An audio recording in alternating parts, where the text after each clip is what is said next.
السلام علیکم داملای شیرین سخن اکای حاجی میرزا.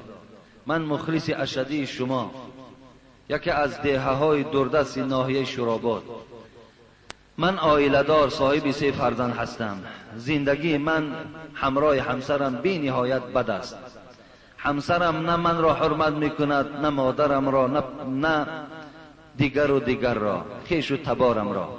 از شما اکای حاجی میرزا احترامانه خواهش میکنم که به من چه مصلحت میدهید نسبت زندگی همسر من فعل حیوان را دارد. البته این مسئله ها چندین بارها صحبت ها شدگی است. دادر عزیز میتواند که از صحبت های پیشی که ما نسبت زنهایی که بدفعل بودند یا حرمت شوهر مخصوص فتنه ها وجود دارد، اگر برده و از این استفاده کنند اونجا البته مفصل تر است، اونجا زیادتر است. اگر در وجود این زن ذره ایمان باشد، از روی این آیات های قرآن و احادیث های رسول اکرم البته به البته در زندگی تو برادر عزیز بهبودی پیدا می شود. این من برای دلبرداری تو این قدر می گویم که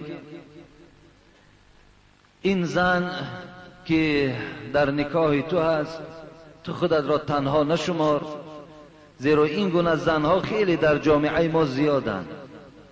فقط در این برادری که از دهه دوردست شوراباد مکتوب نویساندن، فقط این گونه زنی بد خدا نصیب تو نکرده است، بلکه نصیب اکثریت مردم ما گردانیده است. اکثریت مردم امروز همه شکایت از زنها دارند.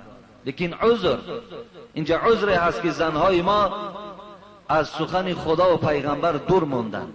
برادران عزیز و گرامی، اینقدر صحبتی که شما گوش میکنید، اینقدر مجلس هایی که شما اشتراک میکنید، بازم همین که بعضی از شما فعل بد دارین، بعضی از شما گویم رفتارهای نادرست دارین، آفرین به زنهایی که اصلا سخن ما را نمیشنوند، اصلا سخن خدا و پیغمبر را نمیشنوند، اصلا تماما نیست.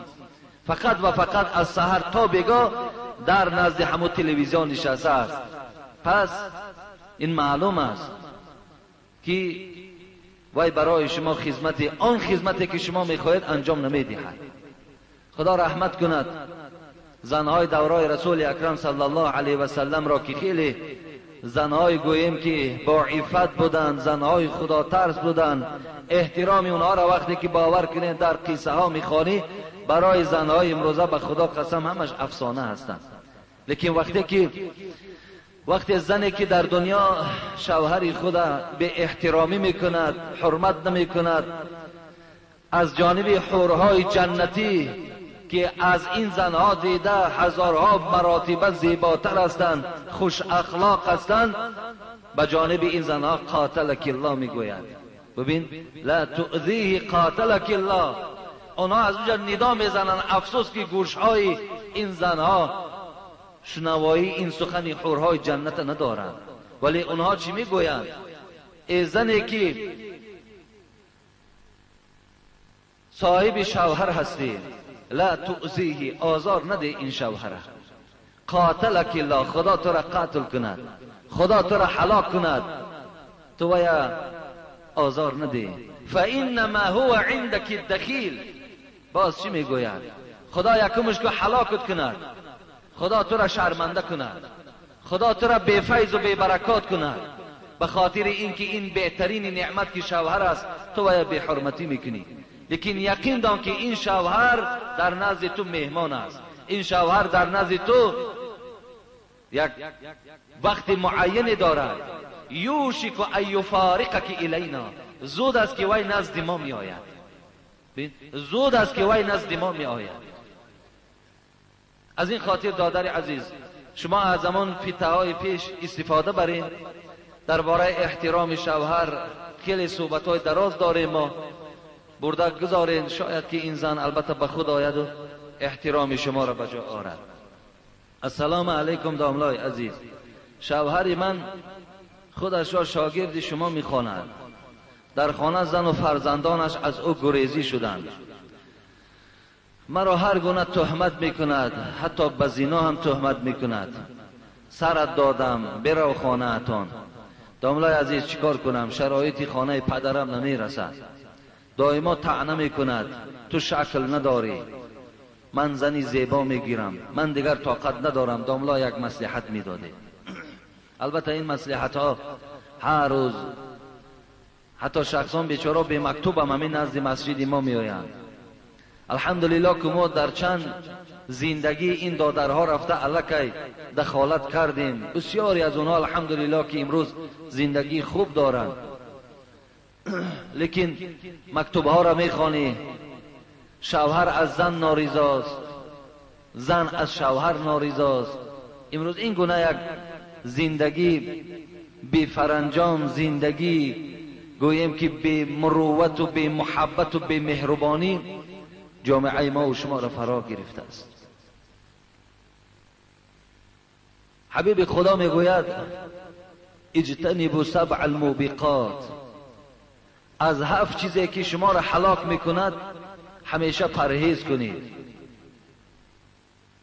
یکی از اینها قذف المحسنات المؤمنات است، تهمت کردن زنی که درک ندارد و بیگناه است.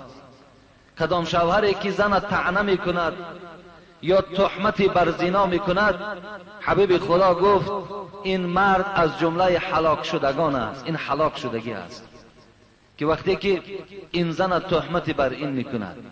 برادرای عزیز و گرامی، خداوند ظلم حرام گردانیده است. ان الله قد حرم الظلم، خدا میگوید به تحقیق ظالم دوست نمیدارم. حتی حبیب خدا اللهم انی اعوذ بک من ان اظلم او اظلم دعا میکردن، خدایا به سوی تو پناه طلب میکنم اینکه کسی را ظلم کنم یا از کسی ظلم ببینم. خدایا به سوی تو پناه طلب میکنم. بین از ظالم حبیب خدا پناه به سوی خدا طلب میکرد. وقتی شما زنها را تهمت میکنید، زنها را طعنه میزنید، زنها را لط و کوب میکنید، شما هم از جمله ظالمان هستید. شما هم در پیشگاه پروردگار برای این لط و کوب و برای این طعنه های خود البته روز از روزها راست ایستاده جواب اینه در پیشگاه خداوند میدهید. زندگیتان زندگی خوب کنید.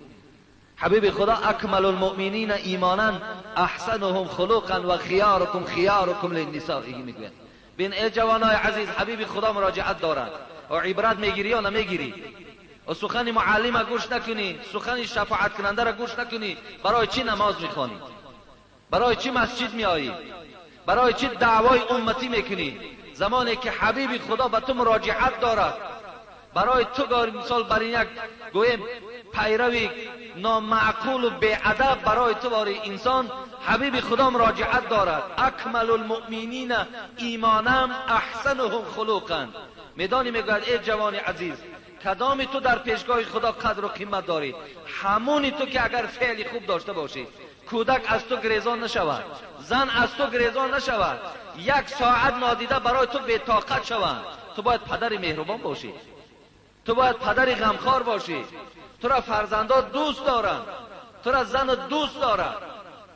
اخیم اخلاقی بعد از اسلام ما نیست. حبیب خدا میگوید من که حبیب خدا هستم، من که پیغمبر شما هستم، با تمام زنهایی که در نکاح داشتم همگیش قطعی معامله خوب داشتم، اخلاقی خوب داشتم، رفتاری خوب داشتم. حضرت انس 10 سال میگوید آب طهارت به حبیب خدا میدادم، لیکن بار ندیدم که دستش برداشتگی در چهره زنش زده باشد. و ما ادب از کی میآموزیم؟ و برای ما الحمدلله قرآن، حدیث رسول اکرم، حیات پیغمبر خدا، لقد کان لکم فی رسول الله اسوه حسنه. خدا میگوید شما ای مردم اگر خواهید که با عزت شوین، با قدر شوین، حیات پیغمبر را برای خودتان درس قرار دهید. و ما باید از حبیب خدا درس آموزیم. این چی بود است که من ظلم در خاندانم میکردم؟ زن و فرزندان من از من گریزان میشده است.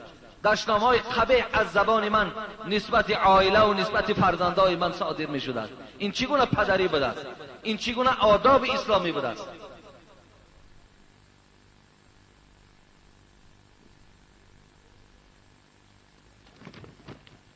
داملای عزیز، ساکنان شهر دوشنبه،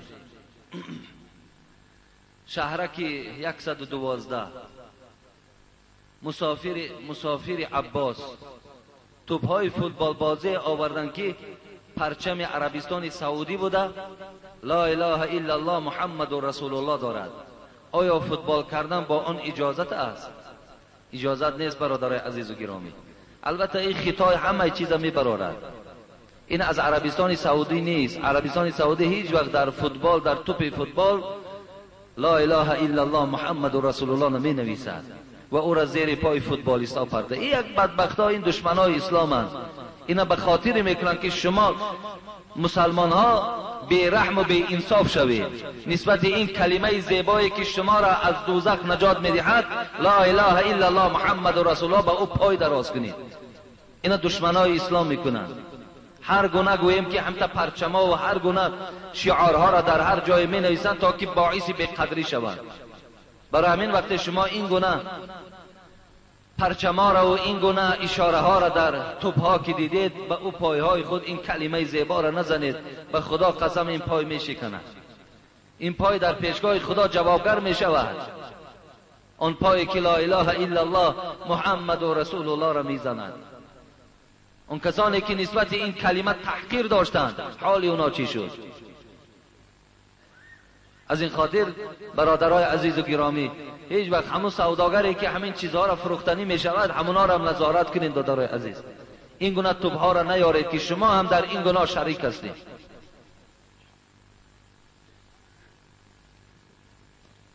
السلام علیکم داملای عزیز حاجی مرزا. برادر من زن خودش را در نزد خانواده زنش 3 طلاق کرد. از کدام روایت گرفته است که در نزدتان شخصی بیگانه نبود، طلاق حساب نمی خورد؟ التماس جوابش را همین هفته به ما جواب گردانید. یعنی یک برادر در پیش اهل عیال زنش، گوییم که در پیش اهل عیال خودش زنش طلاق داده است، گفته است که مادام خیر آدم بیگانه نیست طلاق نمی شود. یعنی اینا همه یک سخنهای بی معنی بی فایده. هیچ کس نباشد خود تنها باشی زن تا طلاق زن طلاق می شود. فقط در نکاح شاهد شرط است. نکاح را به شاهد کنی نکاح باطل است، لیکن طلاق به شاهد یگان نفر نباشد خود تنها زن تا طلاق زن و طلاق می شود. برای همین زن طلاق دادن این هم گویم نشانه جوان مردی نیست. دارای عزیز،